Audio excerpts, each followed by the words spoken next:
I'm Tertia. I'm the principal investigator for the Scotland's Rock Art project.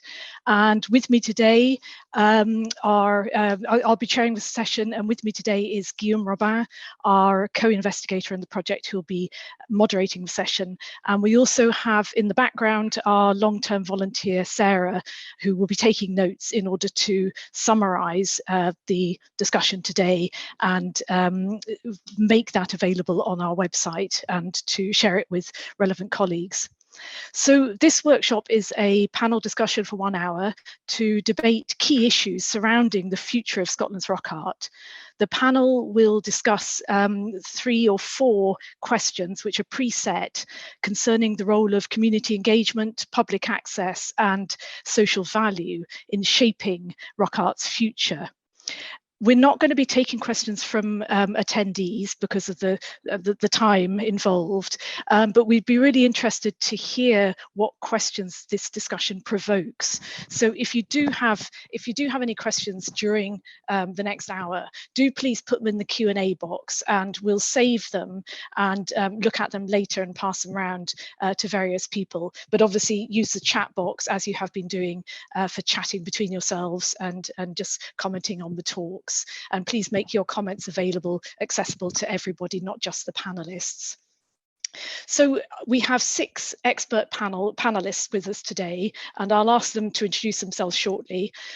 They are drawn from the academic, the community and the heritage sectors, and they bring a lively mix of perspectives, opinions and expertise to the discussion. So we're looking forward to a dynamic debate today. So I'm going to now ask our panelists to introduce themselves. We have with us, first of all, first on my screen, I'll just go around my screen. First of all, John. John, would you like to introduce yourself, please? Hello, I'm John Raven. I'm a Deputy Head of Ancient Monuments in Historic Environment Scotland's, what we call this week, Planning, Consent and Advice Service. We kind of do, once something's scheduled, we kind of very much lead on the consent side of that. I also have a lead for carved stones, which includes rock art. Thank you. Okay, next on my screen is Susan. Hi everybody, my name is Susan Hamilton. I'm also from Historic Environment Scotland, but I work within the Heritage Directorate in the data management team, and you're forgiven if you've not heard of us before. We're responsible for the Canmore website, among many other things, and I am here to talk about sort of the longevity of data and databases, because we think about those things so you hopefully don't have to. Thank you, Susan. Okay, next up, Sally, could you introduce yourself, please?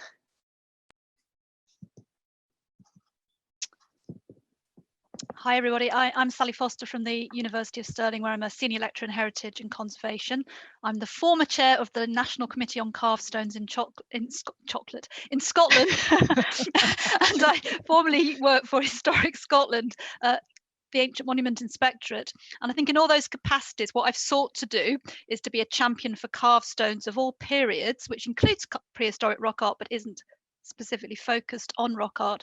And the reason I do that is I think that carved stones are a touchstone for wider attitudes to the historic environment in general and to heritage practices more widely.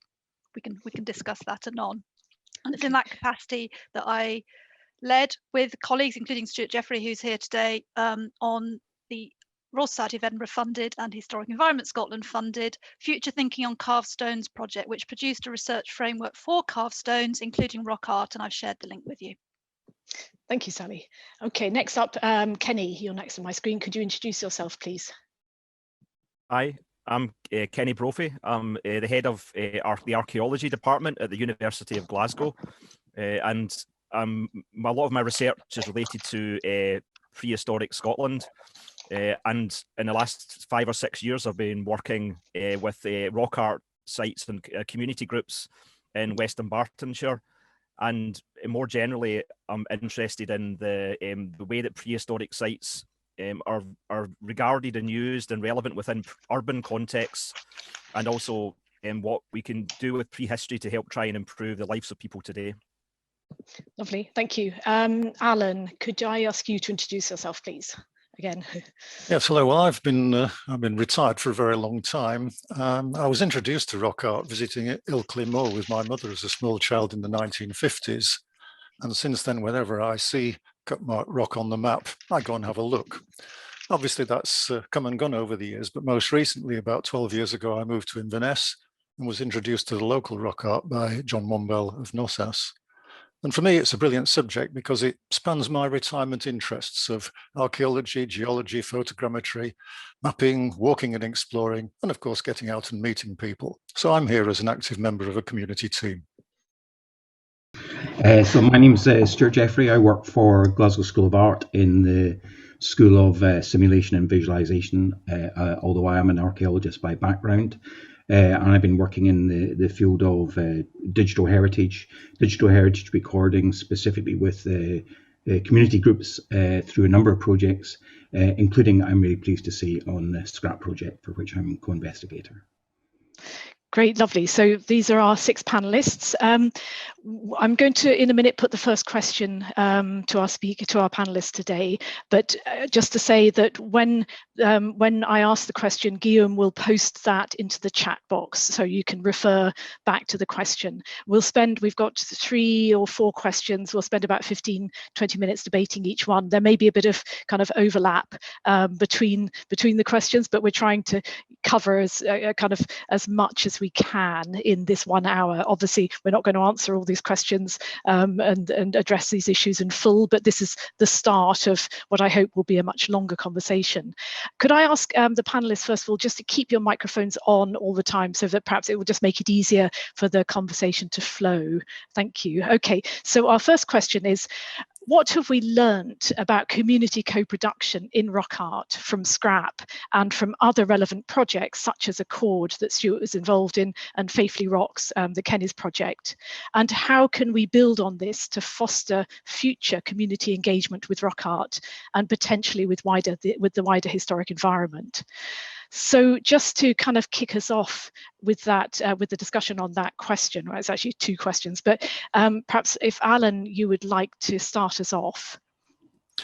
Yes, of course, Tertia. Well, I see it as maybe 3 questions, but let's start with one of my 3. I mean, the first thing that, which is sort of more of an observation than a question, and I think a lesson is that community is in essence local and personal. And of course, national products are, well, national. And that doesn't stop us working together, of course, but I think we need to think about the different perspectives, because actually, the more that we can come together and understand each other, the better we'll be able to run such projects in the future. I think can I stop at that and just say that's a sort of opening small comment, but I could say a lot more, whatever. Would anybody like to just pick up on Alan's first comment, or should we let him go on? Sally, you look like you might be about to say something. Well, I'll say something. I wasn't going to, but I will. I mean, I think maybe a good way is, I think this already starts introducing us to the whole concept of values, because I think if you start, different value and value sets inform why people want to do things. Yeah. And so if you've got a national perspective and you're wanting to look at something, and you're a body of archaeologists are wanting to look at something, you've got a set of particular things that drive what you want to do, and those are driven by a set of values. And if you're a local community wanting to do something, you're also, or whatever group, you're going to have a different set of values. So I think what's really important is that we understand the different value sets that we have and see how they can come together to achieve the things that we'd like to achieve. So I think we're going to be talking about values all the way through this discussion, but that's the thing that immediately strikes me about what Alan's just said. Alan, do you want to respond to that, or does somebody else? No, I mean, I think that's 100% right. I mean, I would agree with that. I think that there are a number of issues to think about with perhaps reflecting on why people in community groups take part in projects like this. I mean, there aren't really a load of people out there sitting around thinking, I'd love to be involved in a rock art project. There are a few, and I possibly was one of those when it came along. And so you know, why are people involved in community groups at all? Well, I think it's primarily social. It's not necessarily a gripping and abiding interest in rock art. And the rock art project itself has taught us one or two lessons about that, I think. One is that when we started and we worked in quite big groups because we were training, we were visiting sites where we knew there were quite a number of panels to be visited and so on. Then we got a big participation from our group and enthusiastic participation. But of course, with a long project, things change. And of course, as we got to go to the more remote panels, the more isolated panels, the odd ones that may or may not be there, then of course we reduced then to sort of smaller groups going out, and somehow the coherence of the thing was lost. And what that stressed to me was that many people who participate want to be part of a group doing something rather than wanting to go and record rock art. I don't know whether that seems a negative comment. It's supposed to be a helpful one. And so, you know, people wanting to contribute locally, we need to think about, well, why is it that people want to take part in projects like this? Stuart, just jump in, Stuart, if you have things to say. Sorry, Susan was about to say something. Sorry. Oh, sorry, Susan. Oh, no worries. Thank you. I was just going to respond to one of Alan's points that not everybody wants to go out and record rock art, but we've got to make sure, it's really important to make sure that everyone who might want to has the opportunity to learn about it and get involved in it. And one of the things that we're very interested in at the moment is the issue of equalities. And are there people out there who would love to do this, but their background, their education, their ability to negotiate quite complex websites full of jargon might prevent them getting involved and being interested in that. So I completely agree that participation and doing something with your local groups is important, but we should also pay attention to communities of interest who might be spread across the country, and people that we've not quite reached out to yet. And I know there's been lots of wonderful work across Scotland reaching out to people. But I think we need to think about how we can continue doing that. Stuart. So, well, actually echoing a little bit there what Susan has already said is that I think it's important to make some distinctions between community groups associated with a particular area or these communities of interest, which is what Scrap have mostly been working with. I think they do kind of operate in different ways, and they do have different sets of values. And I think Sally's right. I think that's something that we're going to come back to throughout this conversation. I just wanted to say also, though, that co-production is one thing, so that's working together, but it's what the co-production is being directed towards is quite an interesting question. So quite often agendas are being set, or groups of targets are being set by people other than the community of interest. For even in Scrap, you know, it's the rock art project, so it's quite clear what we are interested in. It's going to be pushed back into co-design, which is engaging with communities, essentially trying to uncover what they're interested in and what they're defining as their heritage and their community heritage. So you could conceivably turn this protocol on its head, where authorities, academic or heritage organizations are fundamentally funders, have agendas, and then try and mobilize communities or communities of interest around those agendas. You could be turning it in this head where, in actual fact, these organizations are acting as servants for the communities, in essence. This maybe provides a link to something that Kenny could say, but I think there is a methodological issue here as well, isn't it, which is driven by what you're actually trying to achieve. So my understanding, Tersh, and you can correct me if I'm wrong, is that in this project, and indeed in earlier projects that you were involved with in Northumberland and Durham, for instance, that groups were set up, local groups were set up to particularly do things with rock art, as opposed to finding a local group who might be persuaded, because of a host of interests they have, to also work on rock art, if you see what I mean. And I think that the implications of that is obviously something that wants a bit of reflection. Because Kenny, you're in Faithfully, are you not working with an existing group, or have I got that wrong? Yeah, I mean, I think that the group I've been working with in Faithfully are not even really a group. They're just people who live in Faithfully, and people who are interested in their local heritage or the history of where they live, or they just want to meet up with other people and learn new skills. Or so there's a whole range of different motivations that came into that work, and a lot of it was not necessarily about people who decided they wanted to go out and record or find rock art sites, but it was much more about a group of people who were brought together by their interest in their shared interest and knowledge and expertise in where they lived. And one of the things that was really exciting about when the Scrap team came and did survey work and recording in Faithfully was that it was very much a knowledge sharing exercise, because Tertian and the team were able to teach local people how to do photogrammetry, how to find sites, how to do the paperwork recording and so on, how to clear the rocks safely and without damaging them. But I think also that we were able to learn from the local people who, at least one of the sites was shown to us by a local guy where I don't think any archaeologist had been able to find it since Morris in the 1960s. So there's an expertise that we drew on there that was really exciting as well. So I think that it is very much a kind of a knowledge sharing exercise that worked really well. So I think that there are different communities of interest, and some of those communities are people who are interested in where they live and their communities. And actually, the rock art is a thing to hang that on, but is it really about the rock art, or is there something more fundamental going on? But if rock art can facilitate that happening, I think that's really exciting. A lot of this is to do with mainstreaming in a way, or thinking about alternative ways of mainstreaming an interest in carved stones. And things like the well-being agenda presumably are really relevant to this. Thinking about inclusion and well-being, all these kind of contemporary agendas that we've got there are ways in which you can kind of engineer our interests in rock art or whatever to kind of coalesce with these things. But maybe the driver isn't necessarily going to be the rock art per se. It might be rock art on the back of something else.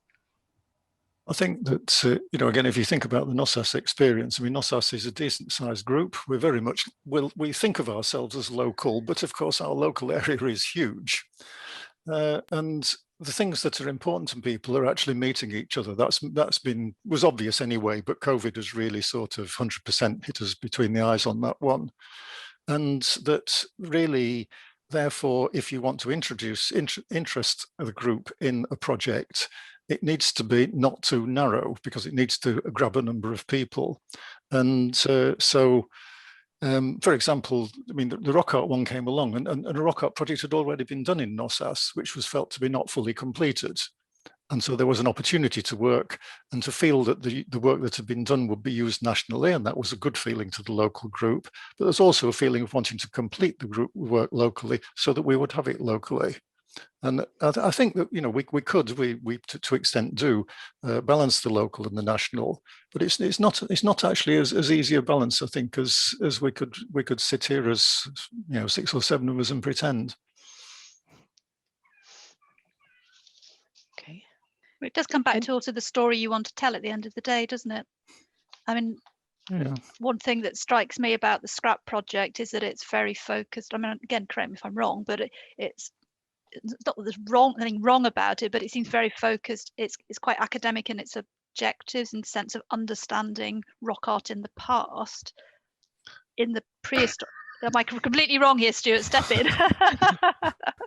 No, I mean, that's clearly a very like the mainstream agenda of Scrap, and what we're trying to do is try to kind of reach back to look at significance and value in the past and so on. But part of my role in the project has been specifically to be looking at contemporary social value, and not just around the stones, but also around the engagement. So all the points that Alan's made about why people are engaging this through the social aspect and so on, these are really important points that we tend to consider less. Although, as you say, Sally, they are being somewhat mainstreamed now regarding inclusion agendas and welfare agendas or well-being agendas and so on. So people are beginning to think about that. But just in a minor defence of Scrap is that we had considered how people feel about rock art now, as well as how it was considered in the past. Yeah, so that wasn't intending to criticise that, but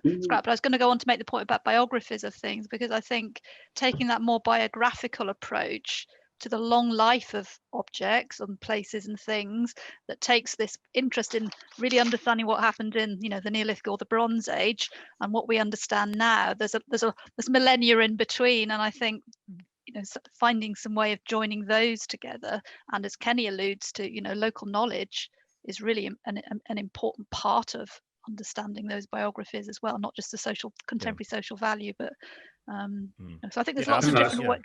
Yeah, I think that's absolutely vital, is that not only are we there to explore the prehistory of these sites, but we're also there to explore the modern stories as well. You know, the myths, the names that people have for these places, the memories, the kind of the folklore locally, that's all part of the story as well. And I think that once you start to work with people in communities, you can start to tease out those stories, which is, you know, is for me is as much value as an archaeologist as stuff that happened 5,000 years ago. Yeah, I think that's really important, Kenny, and I think that it matches my experience to a big extent, in that if you were to ask me, what have I most enjoyed about the project, I wouldn't actually mention the rock art. I'd mention the going out and meeting people in the middle of nowhere and finding some landowner and chatting to them. And, you know, I actually helped some guy to weigh some sheep. I've never done that in my life before, but he was very anxious. The sheep were not quite heavy enough to take to market. So I helped him with that. And then, of course, he has a hacksaw and various other things that helps me to cut down some of the winds. You know, well, that might sound all silly to you, I don't know, but, you know, I'm retired, I do what I want. I enjoy doing the recording, but the recording is also an excuse for me to go out and experience things that I wouldn't otherwise do at all. Yeah, so part of that significance of those places is your own personal biography, how you connected your biography, your individual biography, to the biographies of the things that you're actually researching. And that's how kind of authenticity, etc. works. It's having that experience that somehow links all these things, or one dimension of it anyway. It's a really nice illustration of it, I think. Can I just kick off slightly in a different direction? Because one of the things which I wanted to raise, and it's definitely not meant to be a negative, I'll say that very clearly, is that when we're involved in a project like Scrap, most of the information goes one way. Now, of course, we know that. That's absolutely right. I mean, it can't really be anything else. But I think we should reflect on what information is fed back to the group, because, you know, I mean, in my working life, I was a project manager on various occasions. And one of the things that's very important is to keep the group motivated by feeding back things, not just saying you're doing a great job, but actually partial results and things that are going on that would sort of, you know, just keep people interested or encourage them and so on.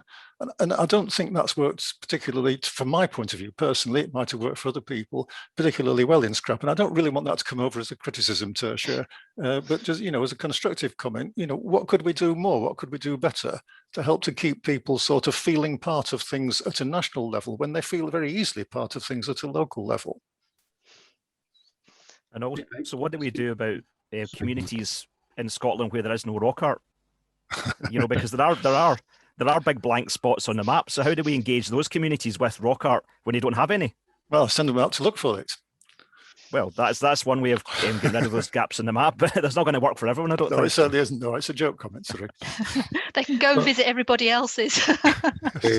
But I think, you know, one of the project in itself is kind of, it's got, in terms of kind of what Alan's just talked about, in terms of kind of the community engagement, in terms of helping record and kind of getting out, building kind of groups together, which is a different level from what I've seen of Faithfully. I've kind of lost track of Faithfully over the last couple of years, which is very much kind of very much the opposite end of the scale, where you're encouraging people to think very creatively about what, you know, as you said before, the archaeology was almost incidental to the whole project. And what you had there was a community that kind of, you had a bit of disused land. It wasn't really engaged with in a big way. And there you've managed to use the rock art. You've kind of brought in a lot of different ways of engaging with that in terms of being very creative. And then that in its turn has helped interest in the archaeology, which has kind of then brought the community together further. And there's kind of a cycle going on there. But that model, whilst this project is about rock art, that model is something you see elsewhere, kind of with other monuments and other types of monuments. So I'm not sure that's necessarily a problem just because there's not rock art in a certain area. Those opportunities don't exist. Can I just, before we move on to Tertia, just can I talk a little bit about because I think what Alan's pointed out is a kind of broader systemic problem in the historic environment, both academically and how it's managed. And a lot of this is to do with the intentionality, the intention of the project. So obviously in the case of Scrap, this we want information from across the country. We want to build up the level of information because the kind of questions we're trying to answer require this expanded data set. But necessarily that kind of echoes this ongoing situation where it's about information centralization. Yeah. So generally, you mentioned it yourself, Alan, as being a one-way flow, and this tends to be right. Is that the way this works is that information is generated in the field, both by communities or by professionals, and then it gets drawn together and it gets centralized. I mean, know why that's done because it allows us to answer questions, but it raises exactly the tension you've talked about here. Is that it's almost extractive in its nature. Yeah, I think that's right. It's a necessary thing. I don't think anybody disputes that for a minute. And in fact, if you look at NOSAS's sort of early involvement, John Wombell, who had been mentioned in my talk and had been very, very, very much involved in this and led a previous project called the Rothschild Rock Art Project, and had got an enormous amount of records, which in fact he's lent to me and I've got in my office here at the moment. But the records were all on paper, and they varied because, of course, John and the team who were working then, which is before my time with NOSAS, learnt as they were going along. So they suddenly thought, well, it would be good if we recorded such and such. So the later records are quite different from the earlier ones. And I looked with John and I thought, could we put this on a database? And I actually sat down with him, we had a go. And it was just about impossible because of the inconsistency of the recording. And so when Tertia's project came along, one of the appeals to me was, at the very least, that Tertia would think nationally and think, this is what we want recorded, so it'll be useful to academics and across the country. And if with that information, we could actually have just run our own project locally. Now, it's much better to be part of the national project, and we were tremendously helped by that. But that was the key missing piece of information for me that would let me move to the next stage, because I felt if I set up my own database on what I know about rock art, I would do something that would be different from everybody else and wouldn't be as useful. So don't think for a moment that we're against, having a central leadership and so on. I'm 100% in favor of it, but there is then that tension which Stuart, you have mentioned, and I feel quite strongly that if we're thinking more generally about lessons from all of this and how we work in the future, then I think we need to think more logically about the progressive nature of the feedback over a 5-year project that you do give to your community groups. Can I just at this point jump in, because I feel, although I'm chair and should be impartial and not say anything, I do feel the need to say a couple of things here, because we also then need to move on to our next question. But just one thing, first of all, to say that actually because of John's Rothschild Rock Art project, that was one of the original kind of inspirations really for doing this project, and the experience of doing the project in England, in Northumberland and Durham, was the other inspiration. So bringing those two together and creating a national thing that everybody could contribute to was really the kind of rationale for that.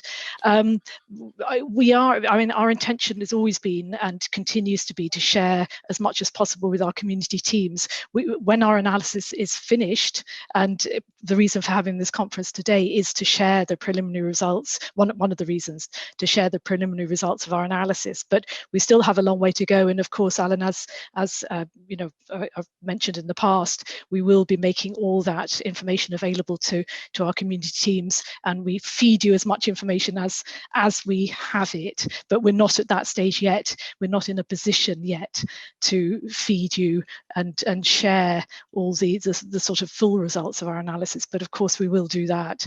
I totally think that everything should be shared. And I'm going to move us on to the next question now, but I'm sure these points will bubble up again in some of the other things that we're going to talk about, because our next question is about value and cultural significance. So moving on to question 2 then, how do we make sure that we fully understand the cultural significance of Scotland's rock art and that it is properly valued by heritage organisations and the wider public? So perhaps Stuart, you would be willing to start us off on this one? Yes, and again, Tertia, it's quite a complicated question in many ways here, but it brings out, I think, lots of really important points, and I think the kind of short and flip answer about how we make sure we fully understand cultural significance is by asking people. You know, that's fundamental, and actually, bizarrely, that's something in terms of contemporary value. That's something that really is not done as a kind of matter of course. But that's a straightforward way of doing it. The other points I'd like to make are about significance, and this is Sally alluded to this when answering the first question, is that significance and value are quite slippery concepts because there is no single way of judging significance. The significance changes depending on who you ask, communities or academics or rock art experts, what they think is significant, or even the people who made it originally. Over time, its significance may have changed for them, and we know throughout the thousands of years of history of rock art, for example, they become more or less significant at various periods of time. And actually, I'll come back to that, because they're maybe more significant now in Scotland than they have been, you know, for the previous 100 years. But the key point I'd like to make about significance or value as concepts is that they are not static. They're constantly changing. So they become very difficult for both academics and heritage professionals to deal with, by fold them into policy or to fold them into academic ideas, because you've got a constantly moving target. The problem, of course, is that's the way of the world. Is like the significance and value of these things do change constantly over time. And the other point that I really want to make quite strongly, and this comes back to why rock art is more significant now than it was previously, is that engagement and recording, including particular types of recording, for example, like the deployment of digital technologies, the recording process alters the significance of what's being recorded. So it becomes more significant because we're paying attention to it. So the significance of rock art in a pure academic sense might change at some kind of glacial pace, but you can make it more significant broadly to communities by engaging with it, by pointing resources at it, and engaging in processes like recording. I think that's where scraps come in. And there's examples of that, some really straightforward examples, is that the significance of rock art from an academic perspective will be massively enhanced by the addition of several hundred new records that have turned up from the scrap project.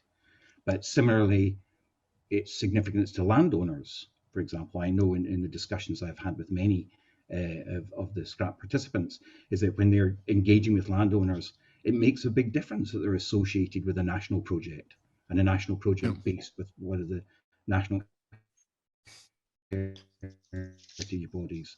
So the significance of the rock art, even to landowners, gets altered by this focus of attention. So the point being is that significance changes all the time, and it is different things to different people, but it can be mobilized through the engagement of communities.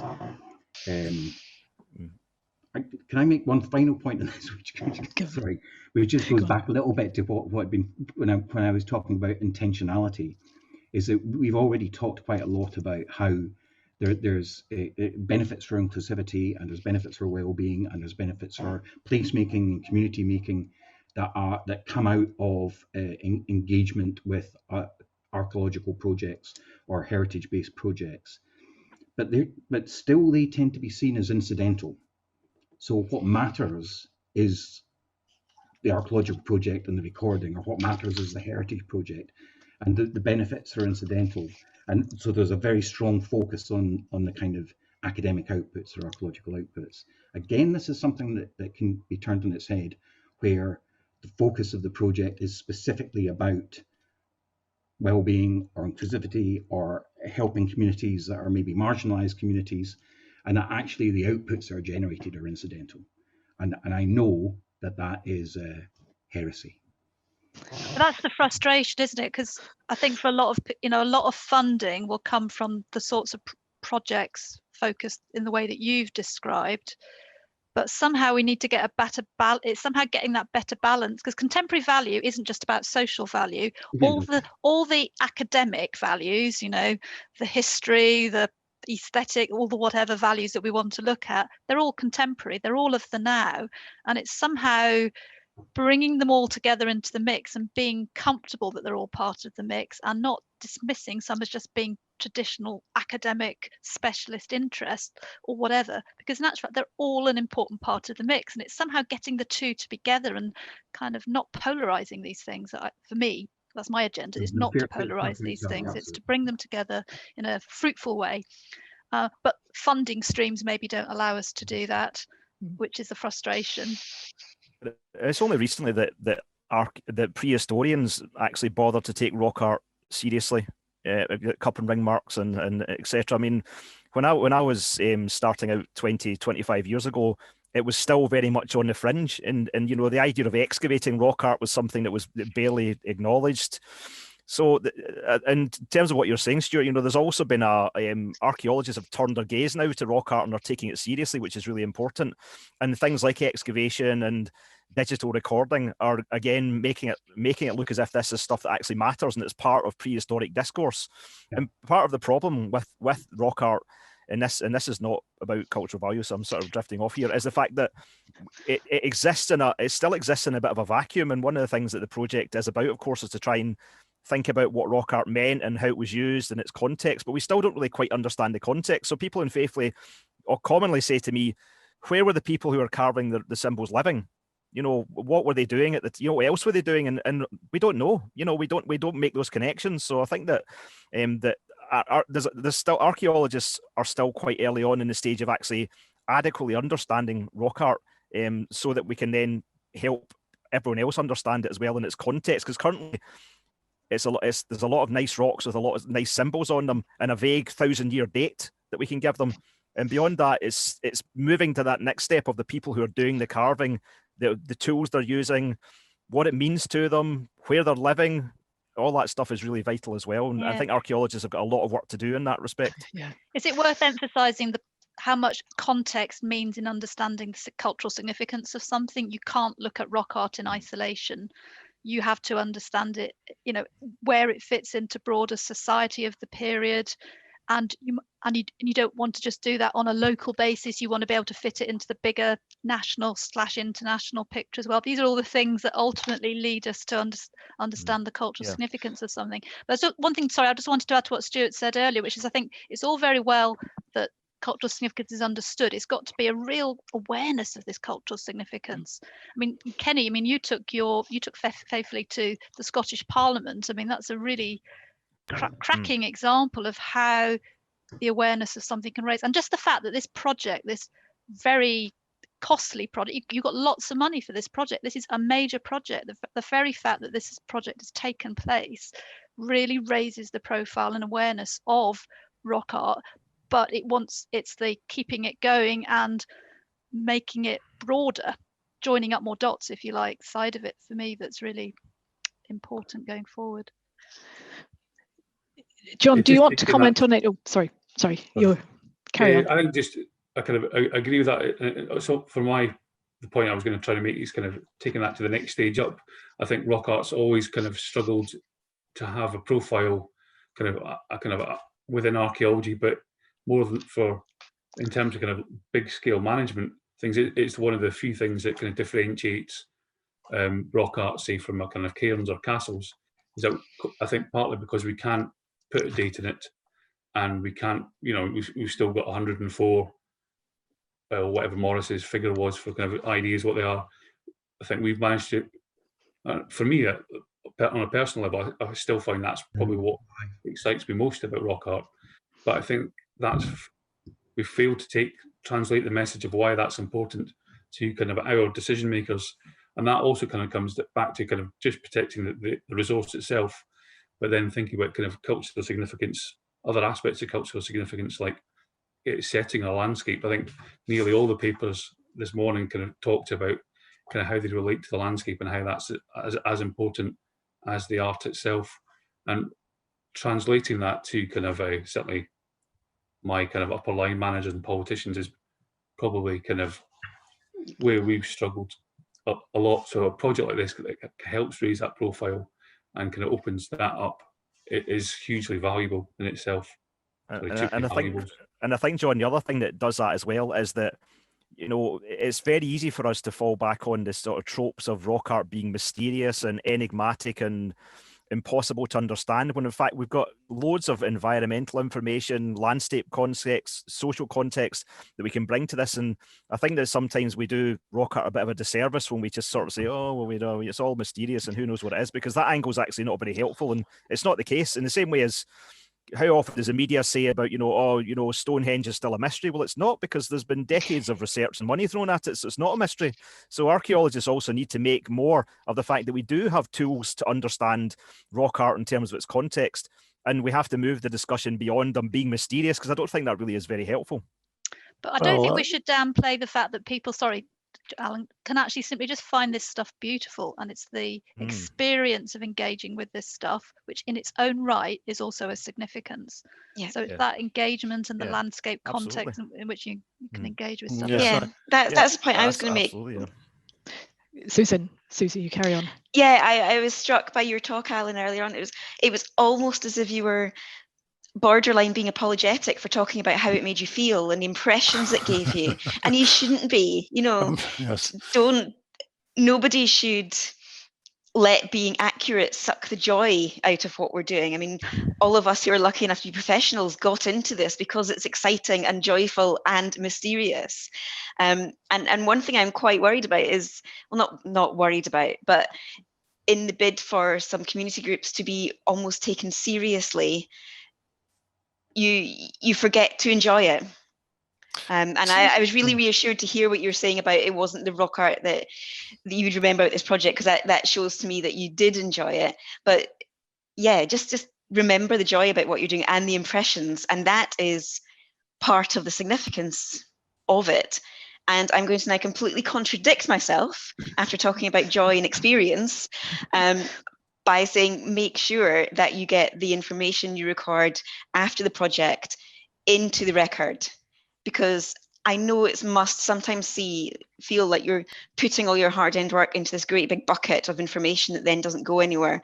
But I can assure you that it does go places and it does get used. And perhaps we need to get better at sharing information about the number of people that use CanMore and the number of people that look at site records. Up to quite recently, we thought maybe people weren't that interested in it, but that might help groups understand how much what they do is valued. So yeah, fill in all the forms properly, but don't forget to enjoy it. Well, that's a very nice and positive comment, and it's the right one too, because I mean, I have had enormous joy from this project, and I hope to continue to do that. I think perhaps what you're seeing in my talk is my fundamental personality, which is a more sort of numerate, scientific, logical, sort of down-to-earth type of person, and therefore the emotional and the excitement aspect of it is something that perhaps I don't express easily, and I think perhaps you've picked up on that. So I don't think you should take that as a general comment about people in community groups. I suspect many of them are more outgoing and emotional than I am by nature. Can I throw in another thing, which is panels in museums? Now, panels in museums are a curious thing, because when we go and see panels in museums, almost all, I mean, you can look at them, you can see the carvings, you see them very closely and nicely lit and so on. I always find them very sad. Okay. Stuart. Animals in the zoo.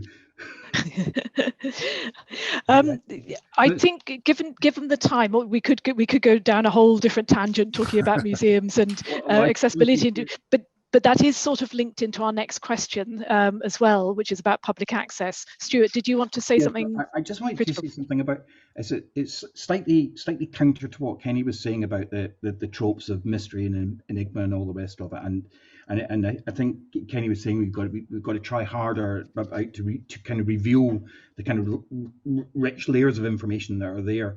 But I think we've also got to be careful about underestimating the complexity of that.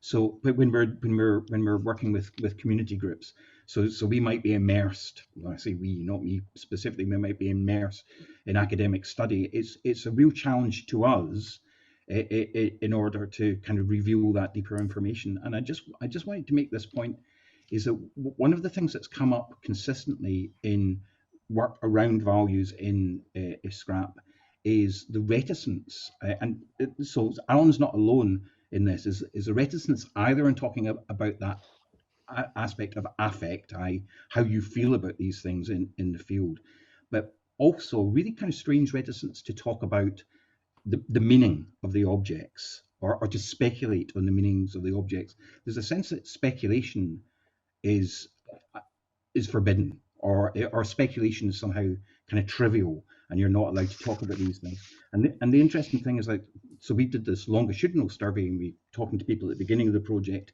and at the end of the project. So many people have been engaged with rock art through the scrap project for 5 years. So they're not thinking to themselves, I don't know anything about this. They've been engaged with 5 years to a greater or lesser extent, but still feel reticent when talking to somebody who might be perceived as academic or whatever, still feel very reticent about speculating. And I don't know why that is.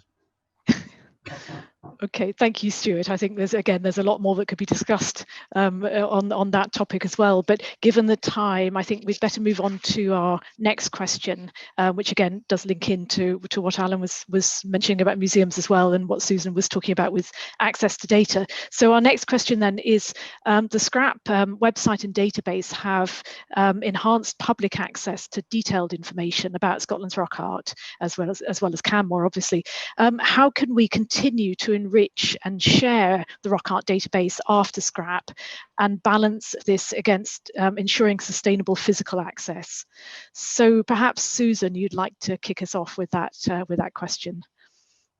Thank you. Yeah, I think one thing to kick us off is thinking about the long-term legacy of all the, not just the Scrap website and database, but all the project websites and databases out there. I've spent too much time in my career kind of trying to claw back information that's floating around on the internet as a result of short-term funding, which doesn't include funding for maintaining websites. And I don't, this isn't the case for Scrap. There's legacy built into that, and that's really important. But at the risk of this being a bit of a provocation, you do have to consider the usefulness of national websites and repositories along with the HERs. Now, I completely acknowledge there is information out there that should be in Canmore that we've taken our own sweet time to get in, and it's sometimes not good enough. It's sometimes a resource issue. But there are things that websites like Canmore do very well. And what they do very well is respond to Google searches. So as I'm going to be repeating some of the things I said at the dress rehearsal the other day, but I don't want Canmore to be the one website that rules them all. But what Canmore can be and should be is a really useful jumping off point to go and find the authoritative information you need elsewhere, or indeed within Canmore. So when you're setting up projects and when you're thinking about projects, think about that legacy, think about getting the links in. Don't leave linking your information to the Canmore ID or the HER unique number till the last minute, because it very often gets forgotten, or it's the job no one really wants to do. So if you make those links for us, it will get the information online faster, and it'll keep those links on. I'm aware that last time I spoke to you, I was talking about joy, and now I'm talking about filling in spreadsheets properly. So I think I will, I'll pass on, but I can talk about this for a long time. Thank you, Susan. Alan, I'm sure you have something to comment on in response to Susan there. Well, I think maybe it's just my sort of outsider view of what you might call public sector databases, is that, we have got Canmore, we have got the HER, we have got PastMap and other such things. And they are sort of partly cross-referenced, but my sort of, again, past experience of databases, it's that you could have the information once, and it can be then accessed in a variety of different ways, so that the local HER would see all of the things that were on Canmore that were in its own area, and other things that it wanted to put on that were in its own area. And then if I were looking at the Inverness area or Highland or whatever, I would look at that. And similarly, Canmore or whatever could do things in the past map, which seems to be more of a sort of enforcement type website, has got its own perspective, but they're all really the same data underneath or subsets of it. And I don't feel we've got our act together. So I feel, I've put the things into scrap, but I'm worried about how long it's going to take to even get into Canmore, let alone the local HER. I could say a few things along those lines, but I won't, because I'm being impartial. So would anybody like to comment on Alan's and Susan's points there? Can I just make, well, Sure. This is actually it's really a question for Alan and a question for Susan. And I know this was something that was discussed quite early on in the scrap project. It is about everything ultimately going into Canmore, so going into the national registers and subsequently going out to the HERs. What's the feeling about the groups themselves disseminating this material and making stuff available prior to that, so that it seems that we were describing it seems like the ultimate objective is everything goes into the national record, and actually that's kind of true, but it could be more immediately useful if the groups themselves were and given assistance in doing that, in promoting the material through their own channels. Can I have a go at that first? Because the issue in my mind, Stuart, is that we don't want to have to enter the data twice. Mm. And it just, in the sort of modern world of databases, it makes absolutely 100% no sense at all to enter it twice. Because if we enter it twice, first of all, it's a waste of time. But secondly, of course, we'll probably enter it differently each time. And then there will be, the issue of which one is the right one and this, that, and the other. I would rather have a primary record for each thing and then the other, if you like, databases or windows in on it, access on that. And one of the reasons I've sort of personally resisted pushing ahead with, getting the information directly onto the HER is because I want it to come via scrap, and I want it to be the same as is on scrap, exactly the same. That just seems so obviously the right reason. And yet as an outsider to this whole complicated process, it's very frustrating. I can assure you as an insider, it's pretty frustrating as well. I was just about to say the same thing, Susan. But we will get there in the end, Alan. Yeah, I'm sure we will. Yes, and I shall do what I can to promote that, Susan and Tertia. Thank you. That's much appreciated. Can I ask a question about the data that's in the system? Is there any way of collecting the softer types of data, like about what local people say about the sites, what they think about them, stories they have, nicknames, that kind of thing? Is that sort of data being captured, or is it all more the kind of the archaeological descriptive stuff? Well, if I can answer in terms of what I have put into the database, the answer is no, it isn't very well captured, which is a pity, and I regret that. If I was starting again, I would act differently. I obviously went through a learning experience with all of this, and when I set out, I didn't really appreciate the significance of that. So I saw it more, as befits my background, as a sort of scientific type of project where we'd get out and measure stuff accurately, and the number of cups and other such things that are actually quite difficult to count, and get it all down as factually as possible. So although there is the opportunity, as Tertia will remind you, to say other stories and local things about it, if I'm being brutally honest about it, I largely ignored that. I'm sorry. I think that's a really important point, and I think both the Highland HER and the facility on Canmore called My Canmore allows for the addition of user-generated content. And we certainly, I can't speak for the Highland HER, but we encourage lots of different reflections and content on that. Everything from this is where we got married to this is how this place makes me feel, to very accurate and almost bordering on kind of professional academic reports. We certainly wouldn't get rid of comments that were more reflective. And I know from anecdotal feedback, and it's perhaps something we need to do some more formal work on, that people looking at Canmore records do value that. And that includes people within commercial and the planning side of archaeology, because it gives an image of the values or significance of a place to the local community.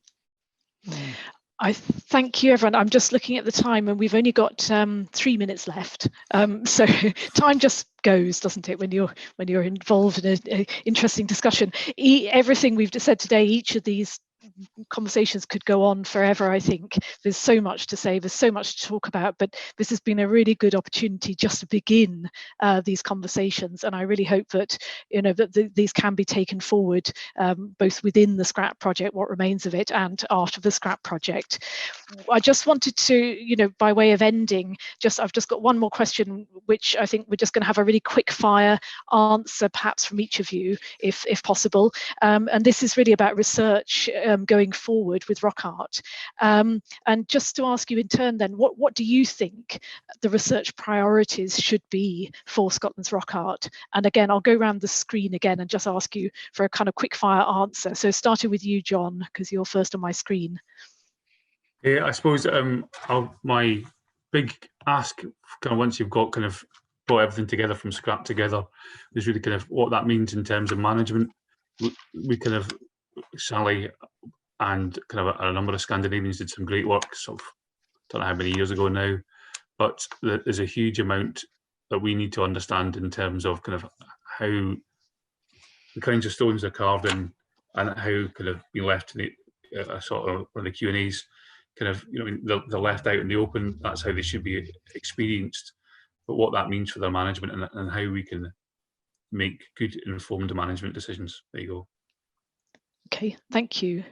Sally, because you were mentioned, I'll go for you next. What do you think? Well, I'm going to say that, I would say this, wouldn't I, given how I started off at the very beginning, which is that I'd like to see all the learning points from prehistoric rock art brought into the fold of exploring carved stones more widely. And it's not carved stones for the sake of them being carved stones, but for carved stones as this touchstone to wider attitudes of historic and environment and management practice.